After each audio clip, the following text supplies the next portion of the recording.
dans BFM. 24 heures sur 24, 7 jours sur 7.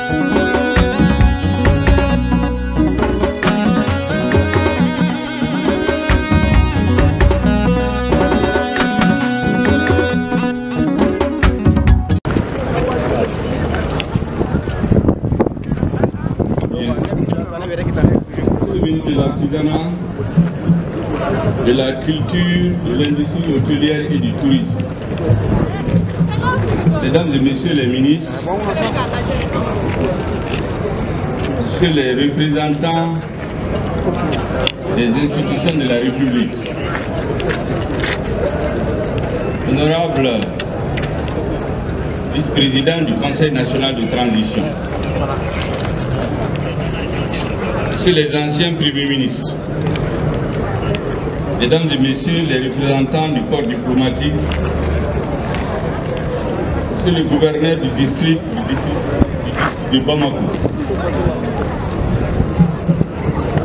monsieur le représentant de madame le maire de la commune 3, monsieur le président de l'association pour la protection et la promotion de la culture Dogon, Guina Dogon, Ogon.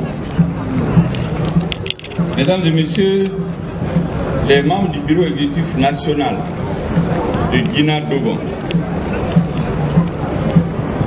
monsieur le président de la commission d'organisation du festival Ogobanya, monsieur les représentants des familles fondatrices du district de Bamako, monsieur les représentants du réseau des communicateurs traditionnels et Recoutral, mesdames et messieurs les représentants des organisations culturelles, Uganda, Grand Forum du Mandé, Association pour la culture Soniké, Habitat Boulakou, Bozo Kabou, Nimi Bois, etc. Chers membres de Guina et sympathisants, chers festivaliers venus des 4 coins du Mali et de la diaspora, honorables invités, amoureux des arts et de la culture, mesdames et messieurs de la presse, je voudrais vous dire en Dogon, Ba Umu Yebire, Ba Umu Yebire, Ba Umu Yebire.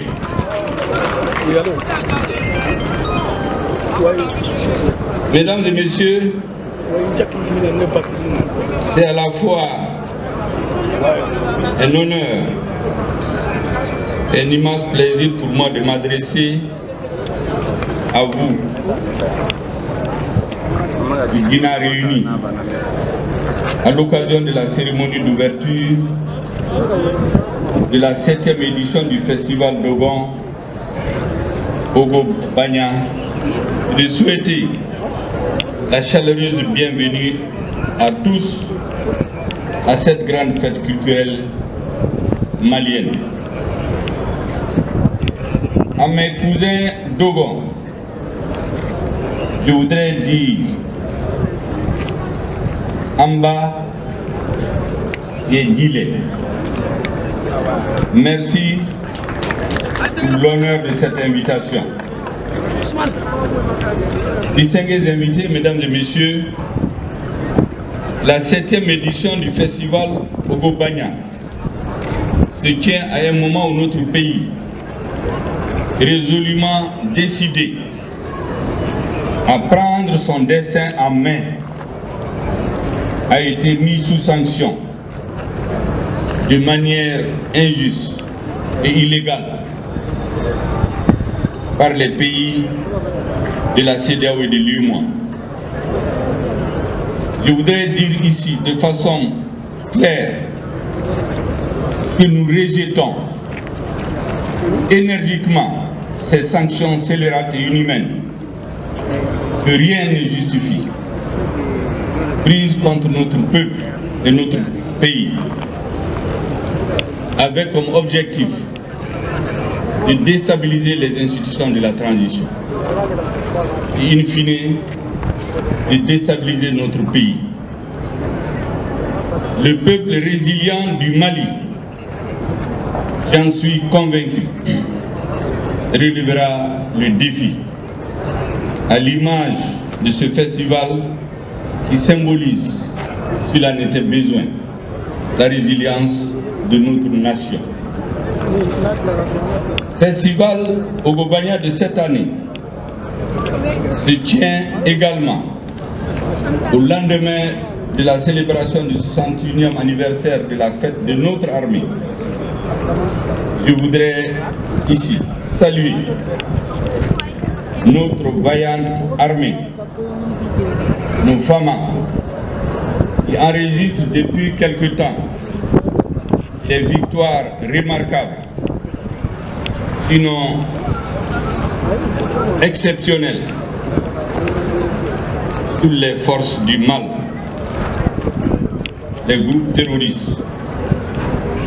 Notre armée enregistre des victoires spectaculaires dans la pacification du pays, notamment au centre, dans la zone communément appelée le pays d'Ogon. Ces résultats, mesdames et messieurs, sont à mettre au crédit du leadership du président de la transition, chef de l'État, chef suprême des armées, son Excellence Assimi Goïta, que je voudrais ici saluer pour sa vision claire, sa détermination, sa résolution pour l'unité, l'indépendance et la souveraineté de notre pays, ainsi que ses efforts inlassables pour le renforcement des capacités opérationnelles et stratégiques des forces de défense et de sécurité du Mali, ainsi que pour ses œuvres sociales visant à améliorer les conditions de vie des militaires et des membres de leur famille. Nous avons encore des souvenirs douloureux des épisodes funestes, des atrocités perpétrées sur nos populations et sur nos forces de défense et de sécurité. J'ai une pensée pieuse pour toutes les personnes victimes de ces ignominies. Je voudrais dire ici que nous ne les oublierons jamais. Le peuple malien ne les oubliera jamais. À leur mémoire, mesdames et messieurs, je voudrais vous demander de prier encore, de prier de nouveau pour le repos de leur âme. Distingués invités, un grand philosophe de l'Antiquité disait: si vous voulez connaître un peuple, interrogez sa culture. Ogo-Bagna, la grande écuelle royale, symbole d'unité, de puissance, traduit aussi bien l'hospitalité légendaire des Dogons. C'est un vrai bassin de sédimentation où se forme et se fermente un bouillon de haute valeur sociétale et humaine. Il s'agit surtout des valeurs de courage, d'abnégation, de loyauté, d'intégrité, d'humilité, de patriotisme, d'amour du prochain, mais aussi des valeurs de solidarité et de partage qui caractérisent le peuple dogon. Ma joie est grande de noter dans cette masse d'amoureux de la culture la présence de toutes ces hautes personnalités. Et je voudrais leur adresser mes vifs remerciements pour leur présence. Après les succès mémorables des précédentes éditions, salués par tous, Nous voici donc réunis pour la 7e fois consécutive pour célébrer la riche diversité de notre patrimoine culturel à travers une de ses composantes, la plus importante, la culture Dogon. Célébrer cette culture, c'est affirmer vigoureusement notre identité. C'est aussi l'ouvrir à tous, à travers diverses formes d'expression et favoriser ainsi le dialogue des cultures pour le vivre ensemble.